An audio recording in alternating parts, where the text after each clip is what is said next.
को good morning. Good morning sir. आज हम टेंस टॉपिक के बारे में देखेंगे, उसकी पहचान देखेंगे। सामने बोर्ड की तरफ देखिए, हमने थोड़ा बहुत देख लिया है। टेंस को हम बोलते हैं काल। देखिए ये 3 प्रकार का होता है। पहला है प्रेजेंट टेंस, जिसे हम हिंदी में वर्तमान काल बोलते हैं। दूसरा है पास्ट टेंस, जिसे हम भूतकाल बोलते हैं।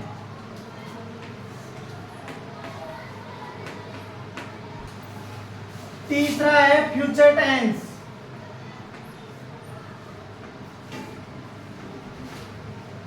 जिसे हम भविष्य काल बोलते हैं।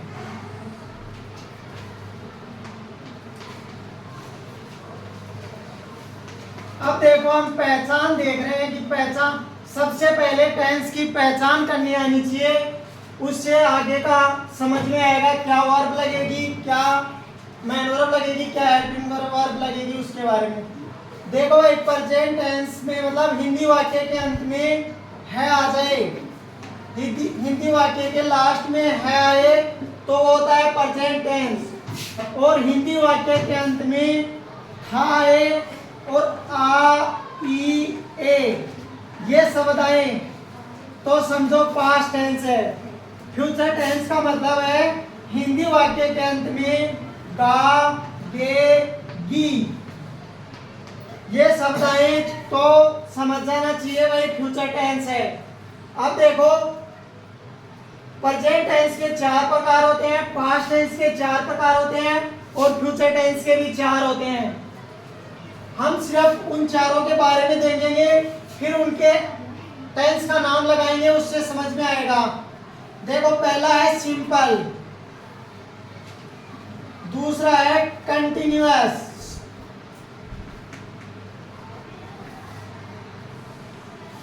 तीसरा है परफेक्ट और चौथा है परफेक्ट कंटिन्यूअस।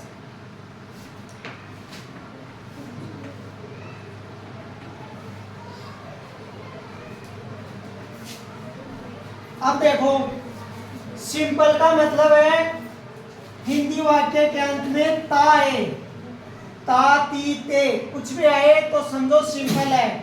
कंटिन्यूअस का मतलब होता है हिंदी वाक्य के अंत में रहा है। और परफेक्ट का मतलब हिंदी वाक्य के अंत में चुका है।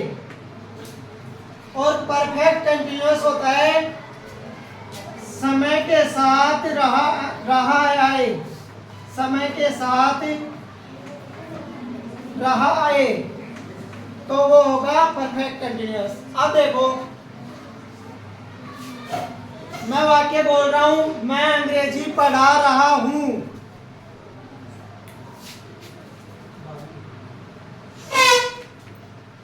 उदाहरण लिख रहा हूं, मैं अंग्रेजी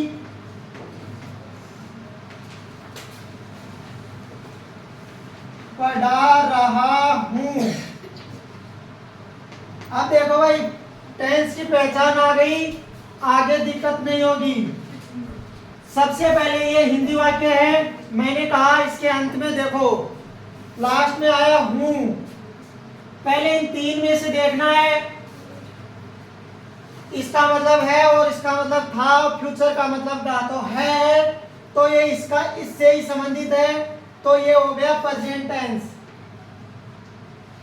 अब कोई पूछेगी भाई प्रेजेंट में भी कौन सा है, तो अब देखो इसके जस्ट आगे देखो रहा आ रहा है, तो इसमें रहा है कंटिन्यूअस में, तो ये रहा का मतलब कंटिन्यूअस। अब इसको ऐसे बोलो, कोई पूछे तो भाई प्रेजेंट कंटिन्यूअस का वाक्य है, ऐसे पहचान करनी आनी चाहिए। ये एकदम शॉर्ट ट्रिक है पहचान करने की। एक बार इसको ध्यान से समझिए, देखिए। एक वाक्य और लिख रहा हूं, आप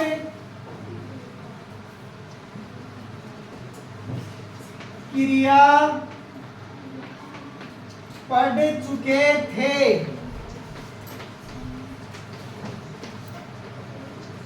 अब देखो एक बार सामने देखो, मैंने कहा हिंदी वाक्य के अंत में देखिए, हिंदी वाक्य के अंत में आया है थे। ये शब्द पहले इन तीन में से देखना है। तो पास्ट में है था, ये इसी से संबंधित है, तो ये हो गया पास्ट टेंस। अब पूरा पास्ट टेंस तो हो गया लेकिन पूरा नहीं हुआ, तो इसको इसके जस्ट सामने देखो चुके, तो ये इससे संबंधित है, चुका चुकी चुके परफेक्ट, तो ये हो गया पास्ट परफेक्ट का वाक्य। इस प्रकार पहचान करनी आनी चाहिए। पहचान करना समझ चुके क्या? Yes sir. हाँ तो लिखिए इसको एक बार।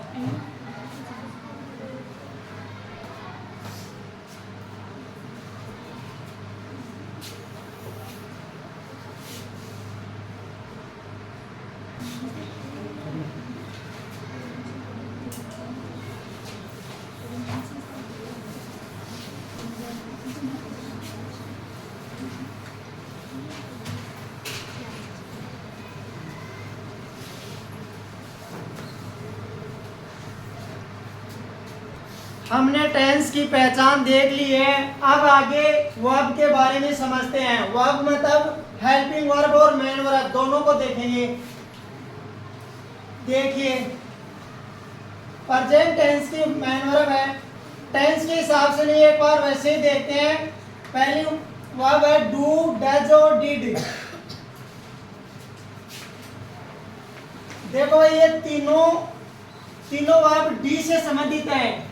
आप इतना याद रखें कि ये डी वाली वर्ब आ गई, ये तीन है, तो मुख्य क्रिया की फर्स्ट फॉर्म लगेगी। मतलब इस वर्ब के साथ इन तीनों में कोई भी वर्ब आती है तो फर्स्ट फॉर्म लगेगी। अब देखो अगर is, are, am, is, are, am, was, were, अगर ये आते हैं तो first form plus ING, first form plus ING लगेगी। मतलब इसे हम चौथी फॉर्म बोलते हैं।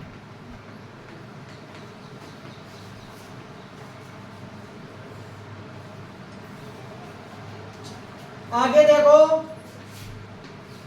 अगर हेल्पिंग वर्ब हैज, हैव और हैड, इन तीनों में से मतलब एच वाली वर्ब आती है तो मुख्य क्रिया की थर्ड फॉर्म लगेगी।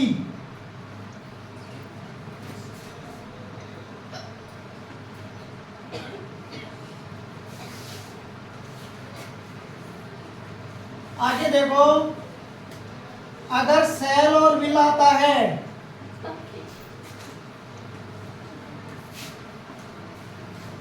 सेल और विल आता है तो सिर्फ फर्स्ट फॉर्म लगेगी।